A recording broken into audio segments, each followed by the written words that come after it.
Shalom, hari ini mari kita bersama-sama mengalami janji Tuhan dalam hidup kita. Hakim-Hakim pasal 17 ayat 1-13. Patung sembahan Mika. Ada seorang dari pegunungan Efraim, Mika namanya. Berkatalah ia kepada ibunya, uang perak yang 1.100 itu, yang diambil orang daripadamu dan yang karena itu kau ucapkan kutuk, aku sendiri mendengar ucapanmu itu. Memang uang itu ada padaku, akulah yang mengambilnya. Lalu kata ibunya, diberkatilah kiranya anakku oleh Tuhan. Sesudah itu dikembalikannya lah uang perak yang 1.100 itu kepada ibunya.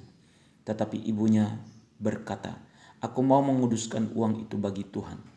Aku menyerahkannya untuk anakku supaya dibuat patung pahatan dan patung tuangan daripada uang itu. Maka sekarang uang itu kukembalikan kepadamu. Tetapi orang itu mengembalikan uang itu kepada ibunya. Lalu perempuan itu mengambil 200 uang perak dan memberikannya kepada tukang perak yang membuat patung pahatan dan patung tuangan daripada uang itu. Lalu patung itu ditaruh di rumah Mika. Mika ini mempunyai kuil, dibuatnyalah efod dan terafim. Ditabiskannya salah seorang anaknya laki-laki yang menjadi imamnya. Pada zaman itu tidak ada raja di antara orang Israel. Setiap orang berbuat apa yang benar menurut pandangannya sendiri. Maka ada seorang muda dari Betlehem, Yehuda, dari kaum Yehuda. Ia seorang Lewi dan tinggal di sana sebagai pendatang. Lalu orang itu keluar dari kota Betlehem Yehuda untuk menetap sebagai pendatang di mana saja ia mendapat tempat. Dan dalam perjalanannya itu sampailah ia ke pegunungan Efraim di rumah Mika. Bertanyalah Mika kepadanya, engkau dari mana?